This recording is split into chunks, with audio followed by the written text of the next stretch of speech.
오늘 말씀 한 절이니까요. 다 같이 합독으로 읽겠습니다. 시작.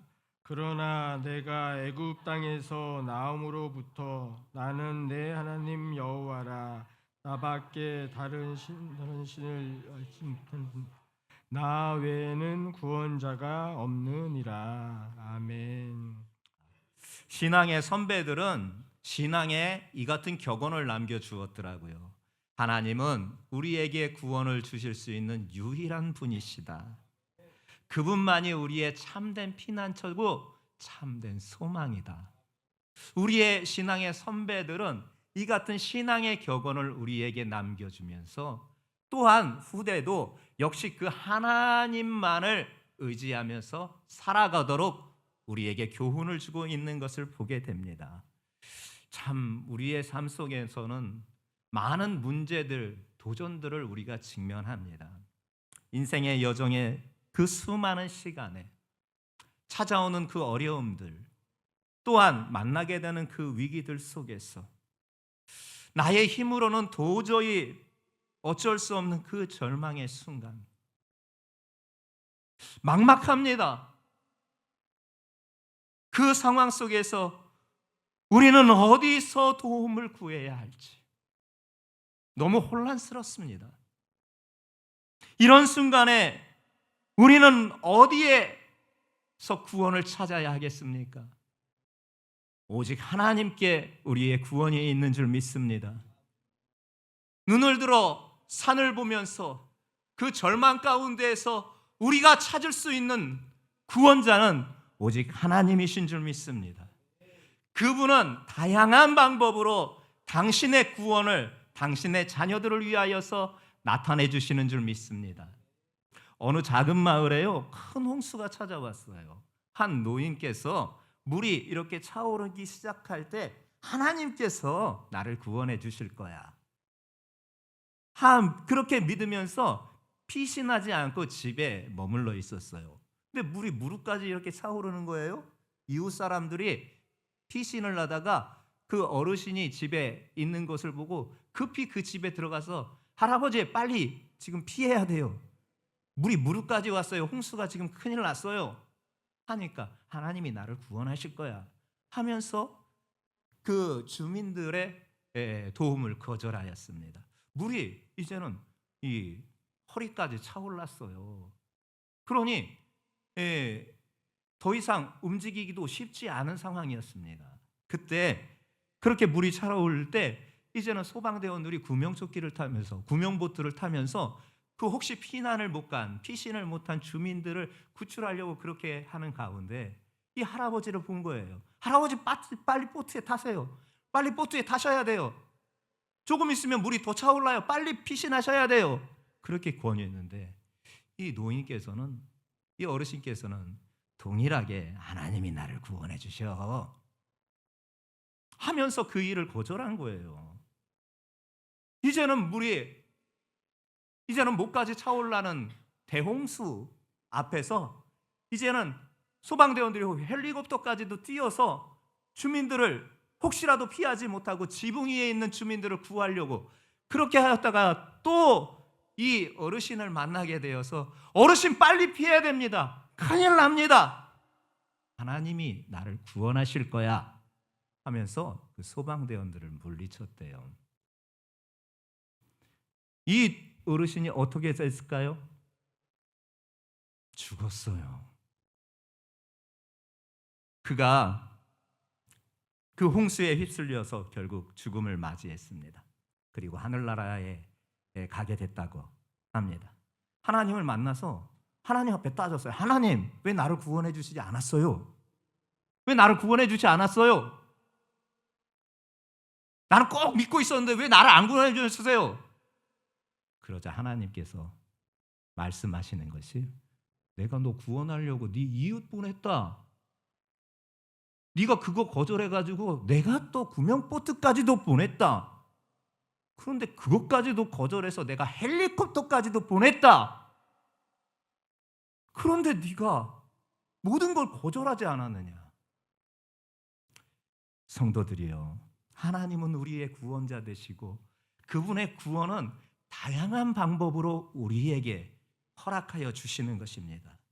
그 하나님의 구원의 손길을 내미는 것을 우리가 붙잡아야 되는데 그것을 알지 못하면 우리에게 어려움이 찾아오는 것입니다. 하나님은 우리를 향한 끝없는 사랑으로 그 은혜로 이미 우리의 죄와 그 죄로 인한 고통에서 우리를 해방시켜 주시지 않았습니까? 우리의 영혼을 구원하신 그 하나님께서 우리 인생의 육적 문제야 어찌 구원해 주지 아니하시겠습니까?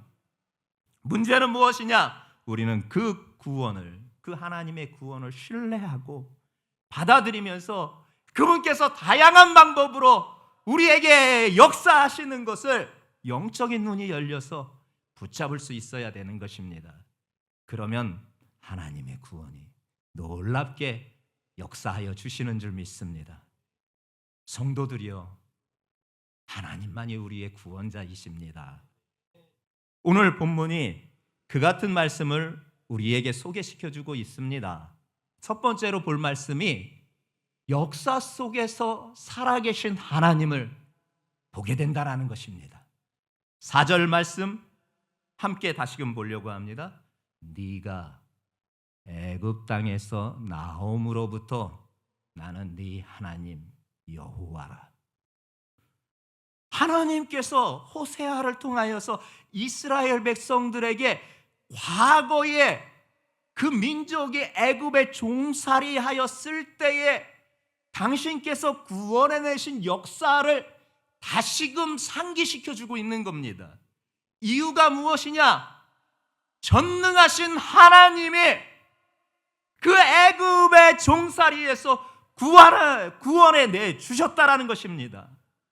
하나님이 바로 구원자 되신다라는 것을 말씀하기 위하여서 과거의 구원 사례를 언급하신 것입니다. 그때 어떻습니까? 이스라엘 백성들이 애굽에서 탈출한 후 그것만으로 문제가 해결되지 않았잖아요. 금방 다다른 것이 홍해바다예요. 뒤에는 바로의 군대가 이렇게 죽이겠다고 추격해오지. 앞에는 바다라는 어마어마한 장애물이 놓여있지. 이스라엘 백성들은 절망하고 두려워 모세의 멱살을 잡으면서 죽을 곳이 없어서 이곳까지 데리고 왔느냐고 탄식하는데 그들의 그 같은 원망을 하나님 앞에 나아가 기도하였던 모세, 하나님께서 명령하시기를 네 손에 든 지팡이 그거 바다를 향해 지적하라고 하십니다. 무슨 의미인지 몰랐을 겁니다. 모세도 왜 하나님께서 바다를 향해서 자기가 들고 있는 지팡이를 이렇게 지적하라고 했는지 몰랐을 겁니다. 그 명령에 모세가 순종하여서 자기가 들고 있는 지팡이를 바다를 향하여서 지적을 합니다. 그랬더니 이게 웬 역사입니까? 바다가 갈라져요. 그 엄청난 바다가 쫙 갈라지는 거예요. 이 엄청난 구원의 역사가 이스라엘 백성들에게 나타난 거예요. 모세의 지팡이가 위대하지도 않았고 모세가 위대하지도 않았습니다. 그는 단순히 하나님의 명령에 순종하여 자기가 들고 있었던 지팡이만 들었을 뿐 하나님께서 전능하심으로 바다를 갈라신 것입니다. 그리고 당신의 백성들을 마른 땅으로 그곳을 건너게 하여 주셨습니다. 그 광경을 추격해오던 애굽의 군대도 다 목격했습니다. 기가 막히고 기가 찼을 것입니다. 허나 자기의 사명들인 저 이스라엘을 죽이려고 그 군대는 600승이나 되는 엄청난 군대를 이끌고 온 그들은 그 바다로 같이 뛰어들었습니다. 근데 하나님의 구원은요, 하나님의 백성에게만 있는 겁니다.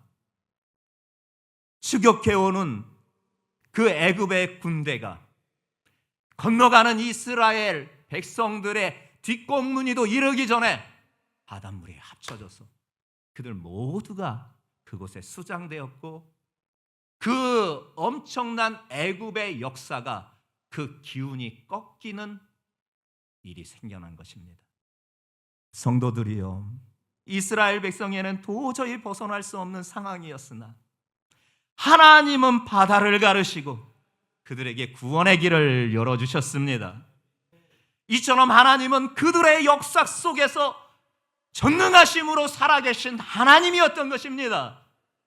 그 사실을 오늘 본문 앞부분에 다시금 언급하신 것입니다. 과거에도 살아계시어 역사하셨던 그 하나님, 그 하나님은 지금 현재도 그의 백성들을 향하여서 당신의 전능하심으로 구원자의 역사를 이루어 주신다라는 것입니다. 여러분들이요, 여러분들 각자의 신앙의 역사가 있을 것입니다. 그 신앙의 그 히스토리 가운데에서 여러분들은 하나님의 구원을 경험하셨을 것입니다. 그 하나님이 과거에 그때만 구원자 하나님이십니까? 아닙니다. 그때의 일을 상기시키시면서 지금도 우리에게 구원자 하나님이시라는 거예요. 염려하지 마세요. 그분은 어제나 오늘이나 영원토록 살아계시어서 당신의 백성들을 구원해내시는 여러분들의 아버지 하나님이신 줄 믿습니다. 우리의 삶에도 이스라엘에게 있었던 역사를 동일하게 이루어 가실 줄 믿습니다. 우리는 어려움 가운데 있을 때, 그럼에도 불구하고 하나님은 언제나 우리 곁에 계시며 우리의 구원자가 되십니다. 세상에는 여러 가지 유혹이 있고 우상 신들이 있겠지만 여러분들, 우리의 구원자는 오직 하나님 한 분뿐이십니다. 그분이 말씀하십니다. 이하 4절 중반절입니다. 나 밖에 내게 다른 신을 알지 말 것이니라. 왜 이 말씀을 하고 계시느냐? 하나님께서 나 외에 다른 신을 알지 말라. 여러분 오해하지 마세요. 이하 말씀에서 확인할 수가 있지만 이 말씀의 의미만, 단순하게 문자적 의미만 보면 하나님 말고 다른 신도 있는가 보다, 하나님도 그것을 아시기에 나한테만 집중하고 다른 신에게는 집중하지 말라, 그렇게 하시는 거구나. 하나님은 참 시기심도 많으시고 독선적인 분이시구나. 자기에게만 집중하기 바라지 다른 신에게도, 다른 신에게 눈길을 주지 말라고 하시는구나 하고 하나님을 오해할 수가 있지요. 그러나 이 말씀의 의미를 이하 말씀에서 우리가 살펴볼 수가 있습니다. 왜 하나님께서 이와 같이 나 밖에 내게 다른 신을 알지 말 것이니라 이렇게 말씀하셨느냐? 호세아가 활동하였던 이 북왕국 이스라엘이 멸망하던 시기에 이 호세아가 활동하였거든요. 당시 북왕국 이스라엘이 외적으로는 굉장히 강한 나라였습니다.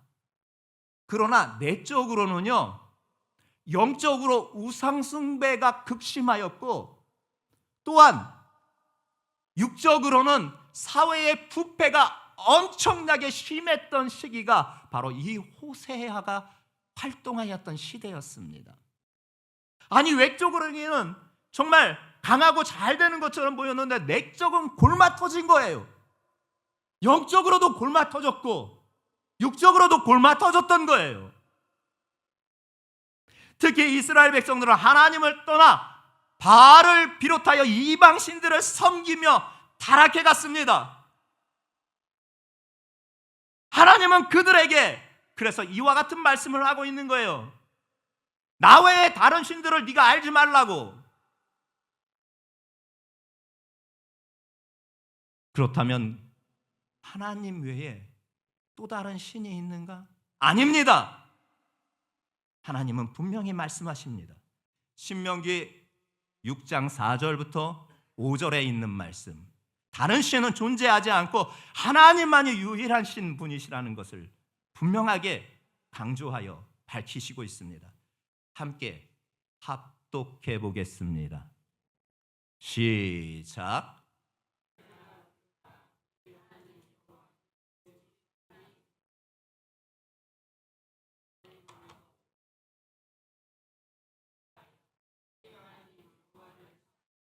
아멘. 이 구절은요, 흔히 유대인들이 말할 때 쉐마라고 말하는 말씀이에요.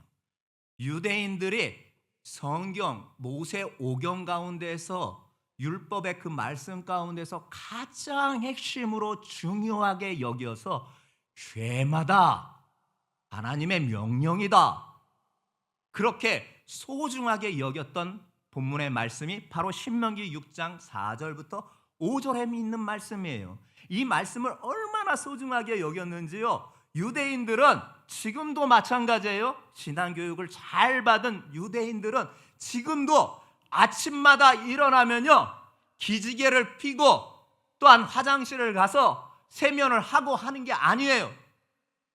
잠자리에서 일어나자마자 그들이 하는 것은 무엇이냐? 이 하나님의 말씀을 암송합니다. 이스라엘아 들으라. 우리 하나님 여호와는 오직 하나인 여호와시니 너는 마음을 다하고 성품을 다하고 힘을 다하여 네 하나님 여호와를 사랑하라. 아침에 일어나자마자 그들의 생활 루틴이에요. 이 말씀을 먼저 암송해요. 어린아이서부터 노인에 이르기까지 유대인의 신앙 교육을 잘 받고 신앙 훈련을 잘 받은 사람은 아침마다 일어나면서 하는 행동의 루틴이 바로 이 말씀을 암송하는 거예요. 그런데 이 말씀의 핵심이 뭐냐? 우리 하나님 여호와는 오직 하나인 여호와시다. 다른 신은 없다는 거예요.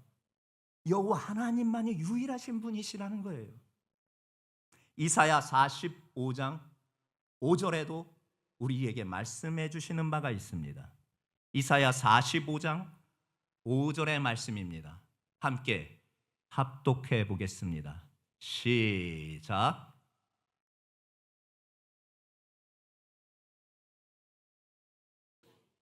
아멘. 하나님께서 이사야를 통해서 분명하고 확실하게 말씀하고 있지 않습니까? 당신이 누구이신지 여호와셔요. 나 외에는 다른 이가 없습니다. 나밖에는 신이 없느니라. 분명하게 말씀하시면서 당신이 유일하신 하나님이심을, 다른 신은 존재하지 않다라는 것을 분명히 말씀해 주셨습니다. 성도들이요, 우리의 신앙을 점검해 봐야 돼요. 여러분들이 정말 하나님만이 유일한 나의 주님으로 섬기고 있는지, 그분만을 알아가기를 힘쓰고 있는지, 여러분들의 신앙생활 가운데에서 여러분들의 자신을 점검해 봐야 돼요. 여러분들에게 하나님이 유일한 주님 맞으십니까? 그분만을 알아가기를 원하십니까? 다른 것에 기웃거리진 아니하십니까? 다른 것에도 관심 두고 있진 않습니까? 하나님으로만 만족하지 못해서 다른 어떤 것도 찾아가서 내 앞날에 대한 것을 물어보고 있진 않습니까? 하나님은 전능하신 분이신데 여러분들의 장래일을 뭐 그리 걱정되고 궁금하여서, 하나님을 그렇게 신뢰하지 못하여서 다른 어떤 것을 찾아가서 여러분들의 일을 물으려고 합니까? 베드로가 고백했던 신앙 고백, 도마가 고백했던 신앙 고백, 그 고백이 여러분들의 고백이 되기를 주님의 이름으로 축복합니다. 오직 예수가 나의 주시고 나의 하나님이십니다. 오직 예수만 알아가는 우리 믿음의 사람들 모두 되시기를 예수님의 이름으로 축복합니다. 근데 왜 그래야 할까요? 목사님, 도대체 왜 예수님만 알아가야 합니까? 다음 절이 그 말씀을 우리에게 해주고 있습니다. 나 외에는 구원자가 없느니라.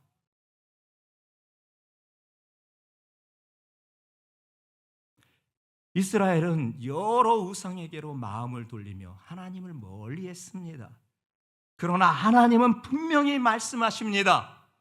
나 외에는 구원자가 없느니라. 여기서 구원자란 단어가요, 여러분들이 잘 알고 있는 히브리 단어 메시아입니다. 이 메시아 구원자의 의미가 무엇이냐? 육적 구원자뿐만 아니라 영적으로도 구원해 줄 수 있는 완전한 구원자라는 뜻인 것입니다. 육신만을 위한 구원자는 우리 인생의 가운데, 우리 역사 가운데 많은 영웅들이 존재해 왔고 그들을 통하여 나라가 다시금 회복이 되기도 하고 하였지 않습니까? 이순신 장군을 보면서 우리가 말하기를 그는 나라를 살린 위인이다라고 그렇게 얘기하잖아요. 그것은 육적인 구원자예요. 그런 영웅들은 세상에 많았어요. 그런데 영혼과 육신과 영혼을 구원할 자는, 그런 참된 구원자는 오직 한 분이십니다. 예수님이십니다. 그 하나님 대신, 그 구원자 하나님 대신 예수님께서 구원해 주신 수많은 이야기들을 성경은 우리에게 말씀해 주고 있습니다. 다니엘 보세요. 다니엘은요, 바벨론 제국의 총리로 지내면서도요, 하나님께 대한 삶을 살아갔습니다. 하나님을, 이 다니엘을 시기했던 사람들이 그 광경을 보았지 않습니까? 하루에도 3번씩 하나님을 향하여 기도하는 그의 하나님을 향한 그 마음을 그들이 보고 시기하여서 트집을 잡아서 왕에게 고소고발해서 다니엘을 사자굴에 던지게 하였지 않습니까? 그러면 이 같은 위기 가운데 있으면 기도하는 거 잠시 중단하면 어떻습니까? 소나기는 피해가라고 잠시 중단하는 척만 해주고 나중에 하면 어떻겠습니까? 다니엘은 안 그랬습니다. 그 쏟아지는 죽음의 폭우 앞에서도 하나님에 대한 신앙을, 하나님께 대한 삶을 지켰습니다. 기도하는 일을 버리지 않았습니다. 비록 사자굴에 던져진다 할지라도 하나님이 나를 구원하신다 라는 분명한 믿음이 있었습니다. 사자굴에 던져졌습니다. 근데 이게 웬 말이고 웬 은혜입니까? 하나님께서 사자의 입을 막으셨습니다. 다니엘을 구원해내 주셨습니다. 다니엘은 죽음의 위기에서도 하나님을 의지했고 하나님은 그런 다니엘을 안전하게 지켜주셨던 것이에요. 하나님은 당신을 신뢰하는 자에게 어떤 위험 속에서도 구원해 주시는 구원자이심을 믿습니다. 우리는 그분이 위험으로부터 구원해 주실 것을 믿고 믿음을 지켜나가는 것이에요. 요나의 사례도 보게 되잖아요. 하나님의 명령을 받은 요나가 저 큰 죄를 짓고 있는 죄악에 빠진 이방 니느웨 성에 가서 회개의 메시지를 전하라고 하나님께서 명령하시잖아요. 니느웨는 요나는 못마땅했어요. 니느웨 사람들이 구원을 받는 것을 원치 않아서 도망가잖아요. 하나님은 그를 큰 물속이 배에 먹히게 하여서 3일 동안 그 뱃속에 있다가 육지에 내뱉은 후 하나님의 명령에 그제서야 순종하여서 이방 나라에 있던 니느웨에 가서 하나님의 말씀, 회개하라는 말씀을 니느웨 사람들에게 전하잖아요. 근데 니느웨 사람들이요, 그 요나의 말을 듣고 회개하는 거예요. 이방인인데도 하나님께서 니느웨에 대한 심판을 지나가게 하셨습니다. 하나님은요, 모든 사람에게 구원의 기회를 주셔요. 하나님은 죄인들을 향한 긍휼과 구원의 손길을 내미시는 자비로우신 구원자이셔요. 나에게만 구원자 하나님이 아니라 믿지 아니하는 모든 이들에게도 하나님은 구원자 하나님이시고 그들에게도 회개할 기회를 주시고 구원의 기회를 주시는 거예요. 회개하고 돌아오면, 그리고 그분을 믿게 되면 하나님의 구원이 임하게 되는 것입니다. 그리고 가장 큰 하나님이 구원자 되신다라는 일은 결국 예수님으로 통한, 그분의 십자가를 통한 우리를 향한 구원 아닙니까? 죄로 죽을 수밖에 없는 이 버러지 같은 인생을 위해서 당신의 몸을 찢고 당신의 피를 쏟아가면서 십자가에 못 박혀 나를 대신하여 죄값을 지불하시고자 죽으신 그 예수 그리스도의 은혜, 당신의 아들을 희생하지 않고는 인류를 구원할 수 없다라는 하나님의 구원 계획 가운데서 이루어 주신 우리를 향한 그 하나님의 사랑. 성도들이여, 하나님만이 우리가 신뢰할 만한 구원자 하나님이신 줄 믿습니다. 그분이 우리의 육의 문제도 우리의 영의 문제도 구원해 주시는 유일한 분이십니다. 그분 외에 다른 구원자는 없는 줄 믿습니다. 이 사실을 깨닫고 우리의 삶에 전적으로 하나님께 맡기고 하나님을 신뢰하는 우리 성도들 되시기를 예수님의 이름으로 축복합니다. 그분이 나의 구원자고 다른 누구도 나를 구원할 수 없다. 이 믿음 가운데 승리하시기를 예수님의 이름으로 축복합니다. 크리스천 투데이 2024년 9월 20일자 기사가 보고 제가 깜짝 놀랐습니다. 그 기사의 내용인즉 천주교 교황이 한 강연대에서 말하였던 것이 논란이 되고 있다 하는 내용이었습니다. 이 교황이 하였던 말이 무엇이냐? 모든 종교는 하나님께 이르는 길이다 라는 말이에요. 최근 싱가포르에 9월 20일 날입니다. 얼마 되지도 않았어요. 이 프란치스코 교황이 이 싱가포르를 방문했습니다. 그리고 그 자리에서 돌아오는, 이제 로마로 돌아가는 길 목전에 카톨릭 대학교의 청소년들을 향한 어떤 종교 간의 모임이 있었다고 합니다. 거기에서 발언한 내용입니다. 모든 종교는 하나님에게 이르는 길이다 말했다라는 것입니다. 사실 연설문을 있었음에도 불구하고 그 연설문을 무시하고 즉흥적으로 그가 연설한 내용입니다. 들어보세요. 다른 종교는 하나님께 나아가는 데 있어서 다른 언어와 같다. 하느님은 오직 한 분뿐이시며 우리 각자는 하나님께 도달하기 위한 언어를 갖고 있다. 이 말의 뜻이 무엇이냐? 우리가 한국 사람이니까 한국어를 하잖아요. 미국 사람은 미국 사람이라 영어를 한다라는 거예요. 유럽의 프랑스는 프랑스 사람을 한다라는 거예요. 즉 하나님을 부르는 이름이 다를 뿐 결국 하나님께 이르는 것이 똑같다라는 것이에요. 종교가 다 하나님께 이르는 길입니까? 전 세계의 언어가 다르듯이 부르는 이름이 다를 뿐 하나님께 이르는 길은 똑같다라는 이 엄청난 이단입니다. 천주교는.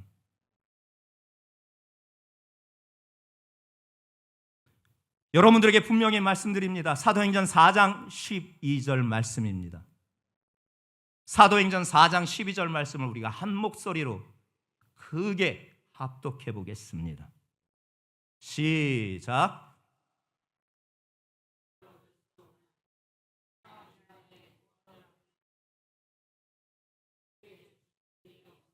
아멘. 다른 이름으로는 구원을 얻을 수 없습니다. 오직 예수 이름이 우리의 구원입니다. 하나님께서는 궁극적으로 예수님을 통하여서 우리에게 영원한 구원, 영원한 생명을 주시는 것입니다. 다시금 말씀드립니다. 사도행전 4장 12절. 다른 이로서는 구원을 얻을 수 없나니 천하 인간의 구원을 얻을 만한 다른 이름을 우리에게 주신 일이 없느니라. 예수님만이 구원이십니다. 예수님께서도 이 진리를 우리에게 확증하여 보여주셨습니다. 요한복음 14장 6절 말씀입니다. 내가 곧 길이요 진리요 생명이니 나로 말미암지 않고는 아버지께로 올 자가 없느니라. 구원은 오직 예수님 뿐이시라는 것입니다. 그분이 바로 우리의 길이고 진리요 생명이고 하나님께 이르는 유일한 이름입니다. 예수 이름이 유일한 구원자의 이름이십니다. 그분이 말씀하십니다. 나 외에 구원자는 없느니라.